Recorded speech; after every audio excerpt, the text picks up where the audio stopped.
This episode of Weekly Weird News is sponsored by ExpressVPN and by Upstart.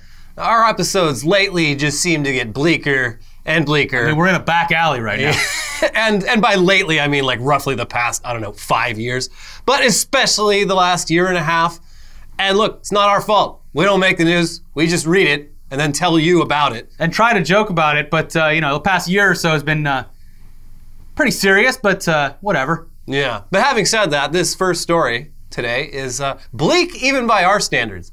So it kicked off earlier this month on the Reddit forum r/QAnon casualties, an especially bleak subreddit where users post stories about family members, close friends, and even spouses destroying their relationships by just going down the conspiracy rabbit hole and coming out like a totally different person. It's basically a support group. Yeah, and due to the level of anonymity on Reddit, there's of course the possibility that some of the posts might just be creative writing exercises. And a recent post in QAnon casualties seemed so outlandish that as soon as it started spreading across the wider internet, people accused the writer of being a liar because surely this couldn't possibly be true. Quote, "I survived the Stoneman Douglas school shooting and my dad is suddenly convinced I'm a liar and part of a false flag operation." Which is insane, but apparently this story is true. Vice reached out to the writer and verified their identity as a survivor of the Stoneman Douglas school shooting and spoke to him under the condition of anonymity because obviously this guy who survived a school shooting that conspiracy nut jobs say was a false flag operation doesn't want to be doxxed or harassed by those people. Yeah, and they've already shown that they are happy to just butt in on the lives of people who are already traumatized from a horrific incident to make their lives even worse and call them liars. Mm-hmm. Yeah, but anyway, back to that original Reddit post. Let's just read what this guy had to say. "Sorry if this is long, but I gotta get it off my chest. I think my dad has gone fucking insane. It's going way too far and I have trouble processing the last 5 months. He's always been very conservative, but now QAnon has consumed his life to the point where it's tearing our family apart along with my mental health.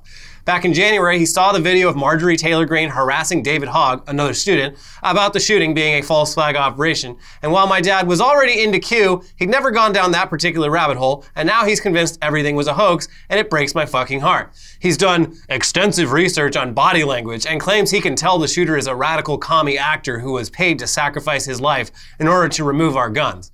He's questioning why they released the interrogation footage if not to further deceive the sheep, believing everything they see. He also says the trial will be rigged and the reason they're talking about the death penalty is to prevent him from ever talking just in case." What's really fucked is that he knows I never want to hear about him or see his face ever again. I've been very clear on that, and I always leave the room when he starts talking about him. I keep telling him to please fucking stop, but there's no reaction or empathy whatsoever. Even burgundy-colored t-shirts, what he wore, make me uncomfortable, and he used to be so understanding he stopped wearing it around me. That person is completely gone, and I miss him so fucking much. Quote, "You're a real piece of work to be able to sit here and act like nothing ever happened if it wasn't a hoax. Shame on you for being part of it and putting your family through it too." He'll say stuff like that straight to my face whenever he's drinking, and I wonder if he'd still say it if he knew what it does to me. It's bringing back so much of my survivor's guilt, and I fucking hate him for it. I worked on it for so long, and now I once again feel like the biggest piece of shit for being able to have good days when there are parents still grieving. "I can't take more of him berating me and purposely trying to trigger me to see if my PTSD is real or not. He's seen me break down and cry my eyes out multiple times, which I never ever did before. Sometimes I wonder if he's hit his head or had a fucking stroke because I almost can't believe it's the same person. What the fuck is QAnon doing to people? My breaking point was yesterday when I borrowed my little brother's iPad and saw he'd searched for some really bad things related to the shooting. I practically begged my mom to give my dad an ultimatum to get professional help or move out. She's really timid and hates confrontation, so all she said was to try not being home as much and wait it out. I have no fucking idea how to deal with this. It's too painful for me to keep living like this, hearing his name almost every single fucking day and being accused of accepting money to be part of it. Even if my dad magically snapped out of this Q bullshit, I don't think I'd ever forgive him for putting me through this when I was just recently starting to do relatively well. So fuck him for that, and fuck QAnon and Marjorie Taylor Greene for ruining my dad." Jesus Christ. Yeah, so yeah, as numb as we all are now to the idea that anytime children get massacred, a decent chunk of society is just gonna immediately call the whole thing a false flag operation to take everyone's guns away, it's still obviously shocking to hear that this mentality has infected the mind of someone whose own son survived one of those massacres. It's so shocking, again, that a lot of people called bullshit on it. But again, Vice verified enough details about this person to take them at their word. Using the name Bill, the survivor told Vice, quote, "It started a couple months into the pandemic with the whole anti-lockdown protests. His feelings were so strong it turned into facts for him. So if he didn't like having to wear masks, it wouldn't matter what the doctors or scientists said. Anything that contradicted his feelings was wrong. So he turned to the internet to find like-minded people, which led him to QAnon." The article then says, but until January, that was as far as it went. Then Bill's father saw a video of Georgia Representative Marjorie Taylor Greene harassing Parkland survivor David Hogg in 2018 while he was visiting Washington to advocate for stricter gun control. Greene has repeatedly voiced support for QAnon and claimed the Parkland shooting was a hoax. "He's a coward," Greene told her followers. Ever since then, Bill's father has become convinced the shooting his son survived was a so-called false flag event and that the shooter was a radical commie actor. Quote, "From there it snowballed into what he is today, believing that if the government is able to overthrow an election, then everything else is probably a lie too," Bill added. Bill also said that he's basically too ashamed to even discuss any of this with his fellow classmates. "I never talked about it with them. As far as I know, he's only held that belief, at least so strongly, since January. Our last semester was difficult enough, with February 14 marking 3 years since the shooting, along with emotions leading up to us being the last class of survivors to graduate. It wasn't, and still isn't, easy to bottle up. But telling them my dad thinks the absolute hell we went through, where 9 of the victims were in our class, is a hoax, is not a pain I want to put on them. It's difficult enough knowing that belief even exists at all." So what's especially bleak about this is that at just 18 years old, Bill has completely given up on his family and wants to get as far away as possible as soon as possible. Threats to his mother to disown them if she doesn't do something about her husband didn't have any effect, and at this point, his relationship with his parents is irreversibly broken. Quote, "He'll never stop on his own because there are always new theories and goalposts being moved. I don't know how to help someone that far gone. My guess is restricted access to the internet and lots of therapy. But even if there was hope he'd eventually snap out of it, it wouldn't change my mind on never wanting to see him again. So it doesn't really matter anymore." I mean, this is it's bleak. It's sad, and there's a lot more. There's so many consequences to this entire movement for an entire 2-3 generations of people. I mean, this guy here survived a school shooting that ended the lives of 14 fellow students and 3 staff members, and which has led to multiple suicides by fellow survivors. And on top of the survivor's guilt and PTSD that comes with experiencing something like that, especially at a young age, his own father believes the most traumatizing moment in his son's life didn't actually happen. It's easy to laugh at how idiotic QAnon people are for believing obvious nonsense that gets posted to 8chan and spread by social media grifters. But its effect on families of QAnon believers is extremely fucking depressing. And I don't know if you guys have seen it yet or not, but what is it, Channel 5? Is that their new name? Yeah. Formerly All Gas, No Brakes. Their new video where, you know, their whole thing is letting people talk and just putting the mic there, and they went to a heavily trafficked QAnon conference, and yeah, it sucks to see because these are people's mothers and fathers, grandmothers, grandfathers, sisters, brothers. Yeah. And the word, like, we talked about this yesterday before we even, you know, did the script for Weekly Weird News, but like, that's what's like also upsetting about this whole thing is it's like these people in a lot of cases, their twilight years or years where they should be, I don't know, having less stress in their lives, have now completely refocused all of their attention and effort and everything into being angry all the time, and thinking they're part of like this fucking life or death battle for the future of humanity when they could be just chilling on the beach. Yeah, I mean, and that's best case scenario, but like in a bunch of steps further than that, having actual real relationships with their children and grandchildren. I've been going to this subreddit a lot because I'm just the type of person who enjoys reading horrible things for fun. But yeah, well, your family's normal. This is very triggering to me specifically. Yeah, but yeah, the QAnon casualty subreddit, it's like full of people that are just like, yeah, my mom is never going to see her grandkids. Like, I've told her, if you keep this up, you will never meet your grandkids. And they kept it up. So now I don't have a mom, my kids don't have grandparents. And they literally chose QAnon over their own family. that is a very, very frequent thing. After the election last year, I believe it was NPR or maybe it was like the New York Times, but it was a very lengthy podcast where they actually interviewed QAnon supporters and talked to them about certain dates that had been missed on their predictions and stuff. And not one of them said that anything had changed their mind. No. In fact, typically when things like that happen, it makes them dig in deeper. So, look, this is bad for a lot of reasons. And like you said, it is goofy as hell to see a person who, I don't know, 10 years ago was probably a well-adjusted normal person go completely off the deep end. That's what's different about QAnon compared, because like it's not. I mean, it's certainly full of the types of people who are just always into conspiracies. Yeah. But I feel like the majority of these people, were like completely fucking normal. Like, how do you lose your mind at like age 55? I don't get it. Yeah, I don't know. And it's like that's the thing is like however many years ago, if you wanted to talk politics with your parents or grandparents, it's like, well, state rights. Medicare for all. Yeah. It's like, okay, cool. Now let's at least eat the barbecue. You're on the same plane of reality when you're arguing over shit like that. You can't even be around a person who is that far gone because that's all they want to talk about. Yeah. And anything that you say makes you the pariah. And you can't even like avoid politics and talk pop culture with these people because half the actors you bring up they think are part of the cabal or have been executed and replaced by clones, etc. And they all have very deep-seated victim complexes because they keep getting booted off of social media or can't wear a mask at the grocery store. So life is self-inflicted hell for QAnon supporters. Let me repeat that. Self-inflicted hell. Yeah, you're doing this to yourself. Yes. And for everyone around them, by the way. All self-inflicted. You've chosen violence. Sometimes literally. It's a bummer. It's a bummer. Yeah, so anyway, I think we all need a nice palate cleanser after hearing all of that. Luckily, the Olympics continue to be an abundant source of goofs and gaffes. Yeah. So I can't wait to see the Olympics bloopers on VHS. Whoa! So yeah, let's run down some of the weird and dumb shit that happened over in Tokyo over the past few days. In terms of broadcasting, I mean, there's always plenty to complain about with NBC and how they do things, but modern American sports broadcasting can at least be depended on in general to not offend entire countries and races with their commentary. The same cannot be said of the broadcasters in Greece and South Korea, who both committed some serious gaffes in the way that they described other countries in this past week.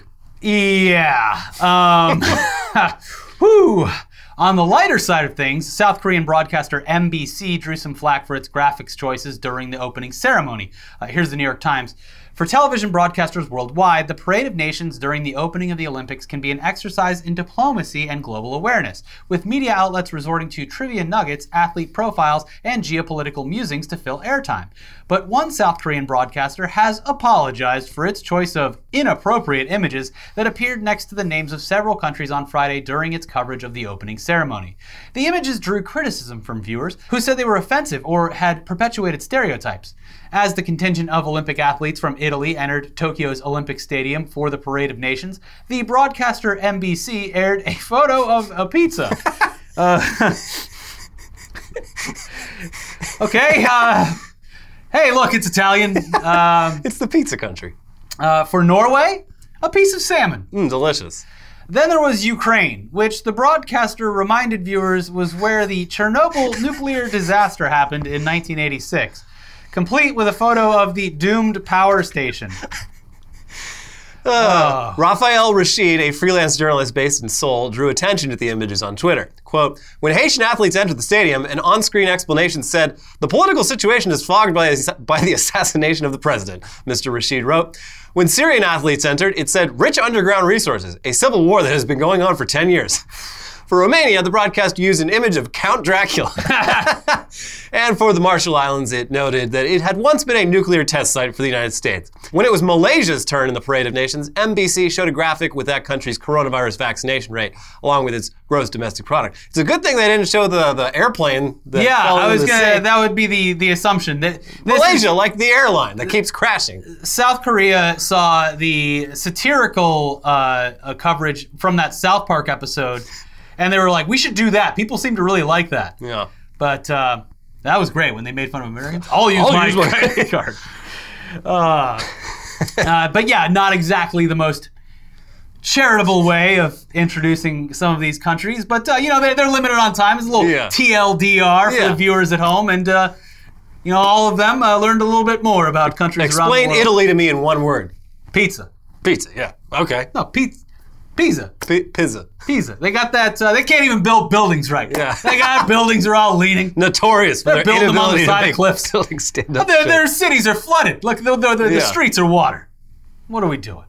Yeah, so there you go. You get Italy, the pizza country, Ukraine, nuclear disaster country, Haiti, the country with all the horrible shit happening all the time. The photo of Haiti is literally people holding Haitian flags standing in front of a burning car. Great graphics choice, but hey, yeah, a little bit of cultural sensitivity is nothing compared to straight up old school racism that appeared on the Greek broadcast of the Olympics. Brace yourselves for this one if you haven't heard of this happening yet. It's nuts. Here's NBC News. A sports commentator in Greece who made an on-air remark about a South Korean athlete at the Tokyo Olympics that the station called racist has been fired, the country's state-run broadcaster said Tuesday. ERT Television said it had ended its collaboration with veteran journalist Demosthenes Karmiras as a guest commentator following comments he made after Jong Young-sik beat Panagiotis Gionis of Greece in men's table tennis. Asked about the skill of South Korean table tennis players, Karmiras said, quote, "Their eyes are narrow, so I can't understand how they can see the ball moving back and forth." Bro, what are you doing? I got a funny one in my back pocket. I've been sitting on this one. How could they even see the ball moving? Their eyes are so small. Oh my God. Hey, has anyone ever noticed the eyes on these people? They're a little different than ours. I think I'm the first person to notice this. I'm going to bring it up on live television. And everyone clapped. Yeah, I said it. I know you're all thinking it. Yeah, they're going to parade me through the streets. But they might do that, but not the parade that he's hoping for. Yeah. Now, in addition to broadcasting goofs, there was also a pretty serious goof on the part of the Olympics itself during the men's triathlon. I wish we could show you the video because it is ridiculous. As you know, we can't even show just a brief clip because they will come after you. Like, no one's allowed to see the Olympics. Nope. Unless they sign up for Peacock. Yeah. Here's the Associated Press explaining it instead. The Olympic men's triathlon needed a do-over Monday when a bizarre start sent dozens of competitors into the water only to have others stuck on the dock, helplessly blocked by a boat containing cameras that got in the way. The 56 competitors had taken their marks when the starting buzzer sounded, and about half were in the water before the boat moved in, then tried to reverse out of the way. Oh, God. It took about 13 seconds before the buzzer sounded again, signaling a false start. But not everyone heard it, and some kept swimming, sending Olympic support staffers to chase them down with personal watercraft. Some of the initial leaders were 200 meters out before they eventually stopped swimming and came back. Well, we can't catch them. They're athletes. It's like, God, I wish we could show the video because it's terrifying looking. There's a giant boat that's, so they're all jumping off of a dock, and there's a giant boat right in front of the dock. Horizontal to the dock. They literally can't jump in the water because there's a boat right there. And then the buzzer goes, they're like, all right, everyone go. And then, look. And then it's trying to get out, and it's like, are you going to run over a swimmer? That's the thing, it's like the reaction of the guy piloting this boat is just to slam it in reverse. And so the propellers are just churning up this water, and it's like, dude, like one wrong move and you are chopping up a bunch of Olympic athletes. Yeah, and I don't think they've explained yet how this, like what went wrong here. I feel like it's probably like they... Was that a hair trigger pistol?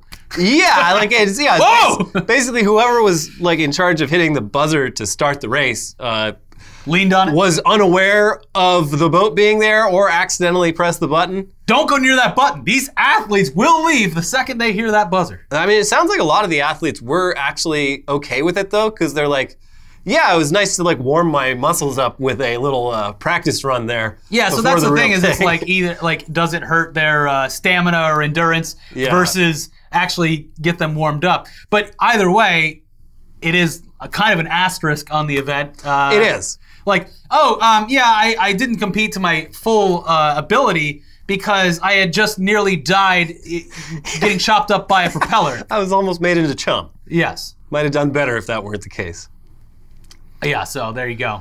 Anyways, moving on now to a little bit of politics news. Yeah. It's been a while since we checked in on Matt Gaetz. He was touring the country, actively moving around at all times. It's almost like he's on the run. But yeah, he's legally on the run. Matt Gaetz, the congressman who's currently under investigation for allegedly engaging in sex trafficking of a minor. And okay, yeah, we did actually talk about him just last week in the context of a guy trolling him at a fundraising appearance in Southern California, and also a large crowd of people chanting the word pedophile at him. That stop was part of his never-ending tour. Him and Marjorie Taylor Greene, the Dream Team, going city to city, trying to raise money for something, even though apparently they're spending more than they're earning. It's very odd. They're spending a lot more than whatever they're bringing in. Yeah, but anyway, in terms of the actual investigation into Gaetz' alleged crimes, there really hasn't been any developments. He hasn't even been charged with a crime yet, despite his wingman, Joel Greenberg, already pleading guilty to a litany of crimes in exchange for cooperating with authorities. So, who knows what's happening? Yeah, but here's a little bit of an update. Apparently, Matt Gaetz' fiance's sister, his future sister-in-law, doesn't really care for him. And recently aired all of her grievances on TikTok, of all places. She is a Zoomer, so this is it's her preferred medium. And so she is related to Palmer Luckey as well. Yeah, she's Palmer Luckey's sister. There you go. Palmer Luckey is the guy who... Yeah, the Oculus Rift guy, yeah. Here's the Daily Beast summarizing what she said. Representative Matt Gaetz' future sister-in-law appears to have had more than enough of the Florida congressman, posting 3 TikTok videos in the last 2 days, slamming him as, quote, weird and creepy, and, quote, a literal pedophile. Ooh. Roxanne Luckey, the sister of Gaetz' fiance Ginger Luckey, there you go, the Luckey family, was sharply critical of the congressman and his treatment of young women, saying she unfortunately was not surprised to have learned Gaetz was under federal investigation for alleged sex crimes. In one video Monday night, Roxanne Luckey told a story about Gaetz pressuring an older man to court her when she was 19. She called the move weird and creepy and claims Gaetz yelled at her and her mother and went full lawyer when she confronted him. Quote, I saw the character and type of person he is, and when everything came out about him, I honestly, unfortunately, was not surprised, Luckey said in one video. Later in the article, it says this. Luckey emphasized that the experiences informing her opinion, quote, wasn't just this encounter with Matt. When she was interning in D.C. at the White House, she said she heard through the grapevine that Gaetz had a reputation of prowling after college girls when he's a grown man, and to me that's just kind of weird. There's 2 sides to every story, and I acknowledge that, she said, but this is what I experienced. Luckey seems to have sided quickly against Gaetz. After news of the investigation broke, she liked numerous tweets blasting him as a pervert, even as her older sister joined him for an event at Trump National Doral, where he called himself a champion of women. She also posted a mashup TikTok video in early April of young women, possibly friends, alleging the congressman was guilty and should be thrown out of Congress. She added the hashtags Matt Gaetz human trafficking and Matt Gaetz is a tool. I don't know what the hell's up with her sister, but she says she says that he is a master gaslighter, and basically her sister is fully convinced that he is completely innocent. He's just a good, sweet boy from Florida. I bet she's probably kicking herself that they weren't married before the accusations come out so she could use it in divorce proceedings. Because he obviously, as we all know, comes from a very wealthy family. He does. Who own the Truman Show house. They do. So yeah, obviously those holidays, the old family holidays are gonna be a little awkward moving forward. I guess Ginger Luckey came out and was like, oh, you mean my estranged sister? She's like, she has mental illness. Like, she's crazy. And yeah, maybe she does have mental illness, but like. I can't remember if it was Daily Beast or another outlet did just a cursory glance of their Instagrams where they were hanging out together as recently as a couple of months ago. Yeah. You mean my estranged sister? Anyways, moving on to another politician, though, who, regardless of what you think of his politics, is the polar opposite of Matt Gaetz in a lot of ways due to being a total square. And living in a state that almost resembles it. Yeah. Almost. Just barely not. It's 2 squares. Yeah. That would be Senator Mitt Romney of Utah. The man that really brings the 2 sides of the political spectrum together to hate. Boo! Well, I don't know if you're Republican or Democrat. But I just know I get booed all the time. He represents the people of Utah. Yeah, he knows his place. Yeah. Last week, he posted a video to his YouTube channel for Pioneer Day, a state holiday in Utah commemorating the arrival of Mormon settlers into the Salt Lake Valley in 1847. And, well, let's just watch the video. It's short, but here you go. Today we commemorate the pioneers coming into this extraordinary valley, making the kind of sacrifice that allowed us to live the lives we live today. This beautiful capital behind us is an indication of the capacity of our state. I think about those pioneers and the sacrifice they made. Coming some 1,300 miles from Nauvoo, Illinois, led by Brigham Young and Parley P. Pratt. He was my great-grandfather. Most people, of course, that live here today have no clue. Family, belief, and determination.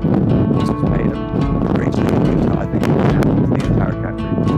So on this anniversary of the Pioneers coming to this mountain, I wish you a happy Pioneer Day, and hope that you'll have a great day, and that you'll remember the sacrifice and the dedication of these great souls who helped create the beginnings of our state. So it's like the nightmare situation we would have when we used to go like travel to like gaming events. God, yeah. And have to like kind of convention centers are like on the water and it's just wind just blasting the entire time. Yeah. Yeah, it's unclear what's going on there. I mean, the man is clearly wearing a lavalier mic on his shirt, yet the audio sounds like it's coming from the video camera's mic, and the camera is not close to him. They might not have like saved the audio from his pulled it differently or something. There's a number of ways this could have gone wrong. They could be using the backup mic. Yeah. I mean, I don't know. The lav might have not even been plugged in and they're using the backup because they're like, well, we can't shoot this again and this has to go up because it's goddamn Pioneer Day. I mean, it's a minute-long video. They could have shot it again. Like they could, and they could have filmed this literally anywhere. There's no reason he has to be like standing outside in front of the Capitol. Look, regardless of what you think about his politics, that's just the kind of guy he is. Like that defines his character. To film it again would be to lie. I would be lying to my constituents that I got this right the first time. I'm saying that he wanted to be in front of the Capitol to represent. That's the kind of person he is. He goes out of his way to get the right shot in front of the Capitol outside. And probably went to go do, I don't know, congressman stuff after that. Probably. And the production team and everyone was like, we literally can't get him back. He had a lot on his schedule for Pioneers Day. Yeah. I wonder what do they do on if you're from Utah, let us know, because this is the first time learning about this holiday. It's the only day they can drink coffee. It's like Rumspringa performance. Ooh, boy. I might just tell a lie. I've had one tall cappuccino from Starbucks, and I am absolutely wired. Yeah. I could climb that mountain over there. I could swim the Great Salt Lake. It's the day that our forefathers rode the Sear Stones all the way over from the East Coast. They rode those babies for miles. Yeah. Well, great job. Happy Pioneer Day, everyone. It's just the person that he is that this is the video that gets put up. Yeah. Like this only happens to Mitt Romney. I wasn't elected for video production quality. I was elected to lead. To lead for the people of Utah. Yeah. And guaranteed he went to the airport after that to go back to DC and got accosted by some psychopath. Hey, Rhino!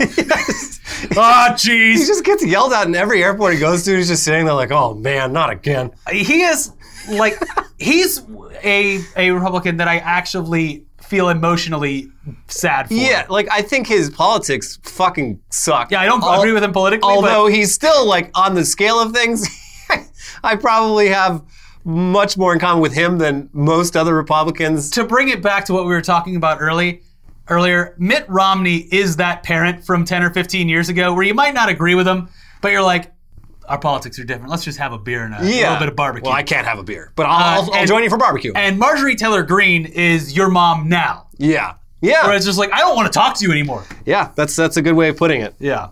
He's a fossil from a different time. He must be protected. Like, that's the thing. You agree to disagree with Mitt Romney, but, you know, he really gets the shit end of both sticks. He really does. Yeah. Anyways, before we get into the headlines half of this show, this episode is sponsored by ExpressVPN. Now, you might not know this, but the movies and shows available to you on Netflix are vastly different depending on what country you're currently in. You only ever have access to just a small fraction of the full Netflix library. But what are you supposed to do? Catch a flight to the UK whenever you want to watch Top Gear? No. Bullshit. With ExpressVPN, it's a whole lot simpler than flying across the world. And you can experience other countries' Netflix libraries by just clicking a button. Watching Netflix without using ExpressVPN is like paying for a gym membership, but only being able to use the treadmill. Cardio's not going to build muscle. Nope. ExpressVPN lets you change your online location so you can control where you want Netflix to think you're located. You're tricking them. They've got almost... It's a real Rickroll. They've got almost 100 different server locations so you can gain access to thousands of new shows. Watch Inception and Pulp Fiction on Canadian Netflix. Watch Spirited Away on Australian Netflix. Watch Modern Family on UK Netflix. I recently used it to start watching Better Call Saul Season 5 on UK Netflix because it doesn't go to American Netflix until Season 6 starts. And that's still like 2 years away now that Bob Odenkirk, thank the Lord, is still alive. Yeah. Yeah, there's so much out there, so much to watch. ExpressVPN works with many other streaming services too, BBC iPlayer, YouTube, and more. Just open the app, select a location, tap one button to connect, and refresh the page to access the geo-restricted show that you want to watch. But hey, why choose ExpressVPN over other VPNs? Well, it's got blazing fast speeds that let you stream in HD with zero buffering, and it's compatible with all your devices, phones, laptops, media consoles, smart TVs, etc. And ExpressVPN encrypts your data so you can browse the web securely. Anytime I have to jump on public Wi-Fi, on. Definitely.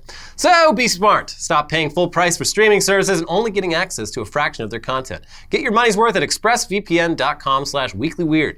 Don't forget to use our link at expressvpn.com/weeklyweird to get an extra 3 months of ExpressVPN for free. This episode is also sponsored by Upstart. If you're carrying a credit balance month after month, it can feel like you're in a never-ending cycle of debt. Upstart can help you make that final payment so you can get ahead. Upstart is the fast and easy way to pay off your debt with a personal loan all online. Whether it's paying off credit cards, consolidating high-interest debt, or funding personal expenses, over 500,000 people have used Upstart to get one fixed monthly payment. Upstart knows that you're more than just your credit score and is expanding access to affordable credit. Unlike other lenders, Upstart considers your income and current employment to find you a smarter rate for your loan. With a 5-minute online rate check, you can see your rate upfront for loans between $1,000 to $50,000. You can receive funds as fast as 1 business day after accepting your loan. Find out how Upstart can lower your monthly payments today when you go to upstart.com/weird. That is upstart.com/weird. Don't forget to use our URL to let them know that we sent you.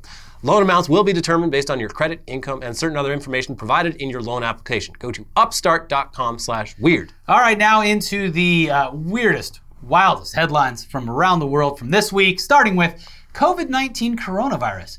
Women are claiming boobs get bigger after having Pfizer jab. This is a trick by the pharmaceutical companies to get all these women to take the shot. This would work better than the incentives that they're doing because, as I said before, word on the street, feet on the beat, incentives are giving people that are hesitant even more like, oh, well, why would they have to give me money if it's so good? Yeah. So yeah, maybe like, hey, your Moderna makes you have a bigger dick. Pfizer, you want bigger boobs? Hey, maybe a booster's in line. Yeah. They should put some party drugs in there too. Yeah, I mean, I think that like if you mixed in like Pfizer and like MDMA. Yeah. Yeah. Feeling pretty I've never good. felt better. Yeah. Yeah. That counteracts any side effects. Although you might get a little too close to people after that. Yeah. You still want to maintain a little bit of distance. It's hard to social distance when you are rolling balls. Get over here! But yeah, so apparently this actually is true, sort of, for some. It basically, an immune response to the shot that a lot of people have is their lymph nodes enlarge a little bit. Mm-hmm. And for women, that can mean their breasts seeming like they're larger than before. I don't think probably all that much bigger, but yeah. If you're still apprehensive about getting the shot and you're a woman and you know, maybe consider the Pfizer jab. It might do wonders for your performance out in the dating game. Yeah, you know, gives me confidence to go outside and maintain a normal life, and the confidence I need to attract a mate. Yeah, the boys are gonna be clawing at each other to get to you after you get that vaccine. Yeah.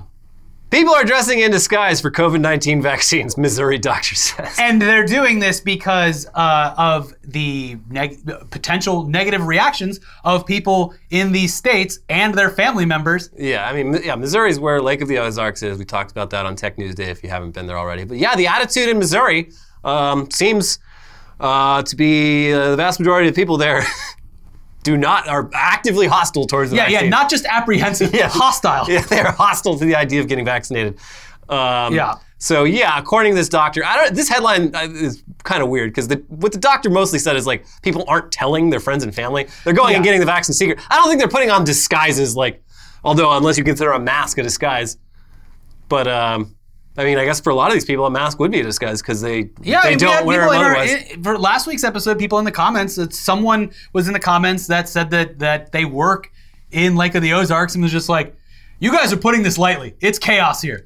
And other people saying that, yeah, they get, accosted when they are wearing a mask out in public. It's like, ugh. It's sad. It's just these times we're living in. It's very sad. It's ridiculous that people are like secretly they're sneaking away to get the shot, and like their family's like, I'm not getting vaccinated. And they're like, yeah, me neither. I hate vaccines. It's putting microchips in you. This Band-Aid is from cutting myself, shaving my arm. By the way, it's not from needles or anything. No, I just doubled up on the smallpox vaccine. Yeah. The good one. Yeah, the one that's FDA approved. Yeah. By the way, that FDA approval is coming in like 3 weeks, and good. That'll change everyone's It'll mind. be very interesting to see because that has been one of the top like talking points. So, like, it's got emergency authorization. It doesn't have full authorization. Get ready for the conspiracies about the FDA coming real soon. Yeah, because that was never actually a factor for them. It's just an excuse. Capitalism. Take it or leave it. And this is another just depressing fact, but at least big corporations are forcing their employees now to get the vaccine. Yeah. Walmart just announced and that their state employees, governments. Disney, state governments, of course, but like Walmart and other companies are being like, you have to have it. Yeah, it'll probably go to the Supreme Court in a while. Oh yeah. So that'll be interesting to see how that turns out. Lawyers will be circling. Yeah. So, Trial begins for British Columbia man accused of breaking quarantine to go to Flat Earth conference. This guy's like a real piece of work. He's this Canadian guy. We forget about Canada, but we always forget about Canada. They're America's hat. COVID, if it's proven anything, it's proven how horrible so many Americans are, but it's also proven that Canada is not immune to that kind of insanity. They got all sorts of cranks up there, including this guy who's like, checks every box. Flat earther, anti-vaxxer, COVID denier. He runs like a yoga studio that like refused to shut down during lockdown. He crossed international borders to come to the U.S. to go to Flat Earth conference, came back to Canada, and under the law there, if you travel internationally, you have to quarantine for a certain number of days. And it's like one of those things that I don't think they really like are checking up on you that closely, but he immediately left quarantine, went to a rally, and said into the microphone, I'm supposed to be under quarantine right now. And you know what I did? I came right out here. And so they're like, okay, now we have to investigate you because you literally just said it. Yeah, he admitted. He admitted. People telling on themselves. People love to self-report. It's, yeah. A United Airlines flight was evacuated after a teenager airdropped a photo of an airsoft gun to other passengers, report says. I never get any airdrops. That's an iPhone thing where people can just like... I know what it is. Okay, old man. I've never got one. I had it turned off for a while. I feel like most people have it like turned off. Yeah, I had it turned off. Because weird shit like this, like it's a weird feature. Because if you're like in a coffee shop or something, you can just send like porn to other people's phones. Yeah. And then, so my wife sent me a picture to turn it on. She said like took a picture of me and airdropped it to me. And then we were at the airport and I was like, I wonder if anything crazy is gonna happen. So I opened it up. Nothing happened. Oh. I never get any cool pictures. Well, maybe next time you're on a plane, a teenager will airdrop a photo of a gun to you, and you'll have to tell the stewardess, and they'll have to evacuate the plane and investigate for 3 hours. Yeah, no, I hope that doesn't happen. Yeah. I just want funny memes. This is like such a fucking teenage boy thing to do, too. Also, like, literally the most identifiable thing possible, too. Yeah. Well, and they eventually got back on their flight 3 hours later. The boy was not allowed on the flight. Dude, hospitality workers, flight attendants, and nurses and doctors, I could never do what you do. I am so sorry for the past 2 years, and I hope you get some well-needed time off and yeah. More than so just people terrible. clapping and banging pots and pans. Yeah. Like when you leave work. Yeah. Thank you to our heroes. Heroes. What would be nice is maybe a pay raise and some vacation time. Heroes. No, I clapped. Woo! Anyway, you're going to love this next headline. Flight attendants train in self-defense amid spike in unruly passengers. This shouldn't be their job. What's crazy about this is like, this is happening for the first, like, you would think 9/11 of all things would have prompted airlines to be like, we need to train our flight attendants in like basic self-defense. No. What it took to reach that point was COVID-19 turning everyone into a fucking animal. That's what prompted this. We need bouncers on fucking flights now. I mean, we have air marshals like on most flights, but this is good. I want to see a flight full of ninja stewardesses. I want to see a movie about that. Terrorists take over plane, but they didn't know this crew of pilots and stewardesses. They know kung fu. Yeah, that'd be great. Kung fu plane. Yeah, there you go. It's them versus like 300 high school kids. And a couple Karens. They're the moms of the high school kids. A racist in a Burger King crown. Yeah. A kid who keeps showing pictures of guns to people. Yep. And multiple guys trying to open the doors. They've got, the odds are against these stewardesses, but they have the will and they have the skills. Are they bad enough ninjas to make this plane land safely within 2.5 hours? Like, make this plane land safely and you promptly have the police arrest everyone on board? Yeah. Yeah, they just have like they land, they just have like a paddy wagon sitting there and they just undo the slide that goes straight into it. There you go. Again, big claps out to all of our hospitality workers. Heroes! And our flight attendants and of course, doctors and nurses. I've seen a lot of sad videos online of nurses quitting the profession. And completely justified in their decision because they're making barely more than minimum wage dealing with this. Yeah. A woman I saw recently was breaking down crying because she's like, I get paid $16 an hour and have been the last person that people see before they die for the course of a year straight. Yeah, that'll take a toll. Yeah. For a year and a half. Yeah, and leading up to their death, they're bitching at me for things. In between like the worst sounding coughs you've ever heard, they're telling me that they're not actually sick. And I'm trying to implant microchips in them. What a country! New Zealand rated best place to survive global societal collapse. This makes sense. Haven't rich people been buying up plots of land there for like a decade or more? But this study, I guess, quantified why that is. And the reasons are, it's a temperate climate. Yeah. So it's fairly global warming proof. It's an island. So safe from getting people sneaking in be a lot harder, and it's also like super remote. And it has like the ratio of arable cropland to population is very, very high. Great livestock. Yeah, it was like New Zealand was #1, and then it was like Iceland and Ireland. Iceland's getting more and more able to produce plenty of different types of crops because, well, the glaciers are melting and everything's not frozen 90% of the time. Yeah, the spigot is flowing in the water is Iceland. flowing. Yeah. And also, I think they looked at these countries like self-sufficiency, like if they were somehow to be like cut off from other countries, like do they have the infrastructure and manufacturing to be able to like sustain themselves? Yeah, I don't want to give it away because maybe I'll go there, but apparently America, the safest from global warming, or at least to live the longest without being absolutely just ravaged by global warming, is, wouldn't you know it, the Upper Peninsula of Michigan.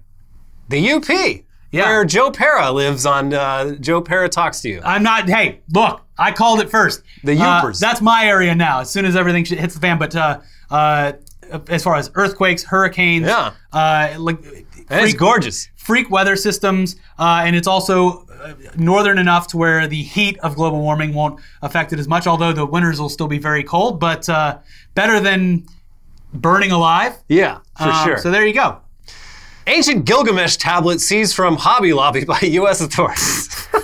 We covered this like 3 years ago. It's been going on for a long time, but it still cracks me up so much every time I'm reminded that the craft store Hobby Lobby has also like a side hustle of buying ancient artifacts that are almost all like stolen and illegally, like they not just buying, like but stolen from war zones in Syria and Iraq. Yeah, not just buying, but allegedly like paying people to go find them. Yeah, like not just someone being like, oh, I have a dealer guy that has ancient religious artifacts. It's like allegedly funding missions to get these artifacts. Yeah, so yeah, it's very strange. Like Gilgamesh tablet seized from Hobby Lobby.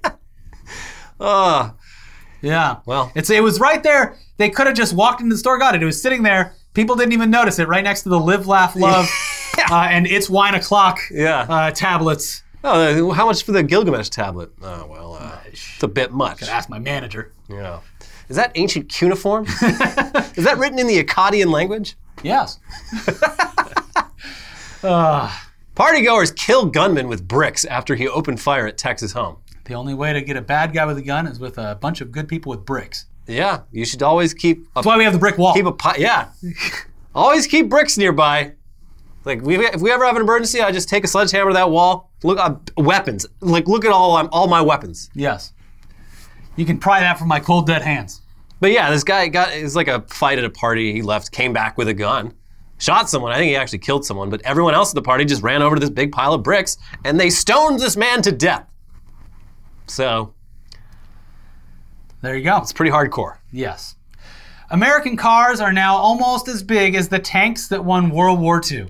The photo comparison is great. It's like a, I don't know if it's a Ford or a Chevy or whatever, but it's one of the big like Super Duty whatever trucks, and it's as big as a Sherman tank. Yeah, the Sherman M4, I think it was, the Sherman tank. And twice as reliable. Yeah, it's the Sherman and then one of the Panzers and then the Russian tank are like, the article has a graph in it that shows just like compared dimensions between those three tanks and like all the Super Duty trucks available, and it is very close. You're fucking driving to Starbucks in a vehicle almost as big as an armored vehicle they used to use in war. And burning 3 gallons of gas to get to just the Starbucks and back. I bet if our tanks in World War II, if they had been rolling coal as a intimidation factor, we would have won the war even faster. I think you see the black smoke coming, like, oh my God, it's the Americans. Yeah, and they have Punisher logo on it. No, I mean, say what you want about our big, beautiful cars, automobiles, trucks, and what have you. I've been to Europe, rented a car there. Very cramped, very uncomfortable. I haven't had this problem. Every time I've been to Europe, I like a big car. I've been able to get like basic like crossover vehicles. Those are actually pretty popular over there, like the RAV4 style cars. That's usually what I get when I have rented cars over there, and still not big enough. It's been quite satisfying. Still not big enough. What do you need to haul? A suitcase? You need you need the room. You need the room. Spacious. What are you, fucking Shaquille O'Neal? When I get into my father-in-law's truck when I visit, it feels like I'm just getting onto a couch. Like, just like, oh yeah, now I can take a load off. Oh, it's got the bench seat? No, it's just fucking huge. Oh. Like, the seat is, like, they're gigantic seats. But then, and there's so much room. It's a truck, and it's like, you have to yell to hear to the back seat. Yeah, and it's awesome. You go to the store, you got to do like a 20-point turn to get into a parking space. Look, the parking lots in the South, Elliot, anywhere outside of a major city, that's true. They have a wide berth built into them because there's more space. You know, it's funny. I recently learned that most of the Super Duty class of trucks, most of them are too big for the standard size garage door. Yeah. Like they're too tall. Yeah. And also too long. But why would you want to hide such a beautiful truck? They're trying to hide that truck away. What are you doing parking in the garage anyway? The garage is for guns. Yeah. Crossbows. That's right. The second fridge. That's right. The second meat fridge. The meat freezer. Yeah. And and a car that is constantly in being repaired or remodeled. And a big stack of dirty shoes. And a big stack of dirty magazines. Yeah. The garage is for porn. Yeah, the garage. Stay out of the garage. That's where my tools and my pornography are. Yeah, that calendar's from 1986 and features a woman in various states of undress. That's right. But I like the way it looks, and they don't make them like that anymore. Don't have pubic hair like that anymore. It's the no, they don't. The only place I can find it is in that magazine right there. No, they don't. Next headline. A TripAdvisor reviewer left a scathing 1-star rating for a Marriott resort after witnessing a crocodile drag a guest into the ocean. The hotel apologized for an unpleasant experience. The person survived. Yeah, it was just a little goof. The crocodile came up, tried pulling him into the ocean, and they started hitting it with their hands, and they scared it away. And the crocodile was like, "All right, you win." And concierge, very helpful. Check-in process smooth. Wonderful coffee bar. The breakfast buffet was very nice. Our hotel had a decent view. One negative though, the view allowed us to see a attack by crocodile, which was traumatizing to the family. That's literally what the review itself. It was like. Accommodations 4 out of 10. Restaurant 5 out of 10. 5 out of 10. Room service 3.5 out of 10. Seeing someone get almost eaten by a crocodile, I'm going to give that a 0 out of 10. That does average down the rating quite a bit, I'm afraid. Yes. But otherwise, pretty nice. I don't know. The scores are pretty low. But look, the person survived. Hopefully, Marriott was like, "Look, we'll give you an extra night. Don't worry about it." You know what? How about a late checkout too? Yeah. There you go. Always get the late checkout. Mm-hmm. They want me out of this place at fucking 10 a.m. after I've been drinking? I think the worst part, worse than the late checkout, is the fact that you can't even check in till like 4 p.m. at a lot of hotels. Yeah. That's way worse than the early check. The older I get, the less I care about the late checkout. Because usually if I'm at a hotel, it's like I have to go catch a flight anyway. Yeah. No, it's weird to fly out in the middle of the day. That's what weird people do. But the like landing at a place and getting to the hotel like 11 o'clock in the morning and then being like, yeah, I think maybe like 3 or 4. And it's like, oh, great. So I'm just going to sit in this fucking lobby or walk around. Or you can give them your suitcase and come back later. No, what am I doing? Walking around? Yeah. I already smell because of the plane. That's true. You do want to shower. Earlier check-in. Yeah. Yes. Come on. Anyway, that's it for this week's episode of Weekly Weird News, Weekly Sad News, Weekly Weird News. Yeah, we gave you the poison up front, the bad news up front. Yeah, a little bit of fun later. Wash that poison down with a little bit of fun. Hey, check in on your parents. Make sure they're not. You got to catch them when they're sliding into the QAnon. Install some filters on their computer while they're not looking. Yeah, yes. Put a child filter on it. Yeah. Just swoop in if you notice the signs of a full-on QAnon addiction. Let them know that it's crazy before it gets to the point where they fully believe it. Yeah. Anyway, we'll see you soon. Check out other videos over here. New episode of News Dump where we talk about Martin Shkreli losing his prized possession, that Wu-Tang album, and wondering if we'll ever get to hear it alongside Scarlett Johansson just suing the fuck out of Disney. And it is getting nasty. There's been more lawsuits since then. And it's getting, Disney's publicly fighting back on this, which is odd. Because it makes them look really bad. It does. Of course, the most recent episode of Tech News Day. Check both of those out. Subscribe to the channel, hit the bell, and like the video, and we'll see you soon. Bye-bye.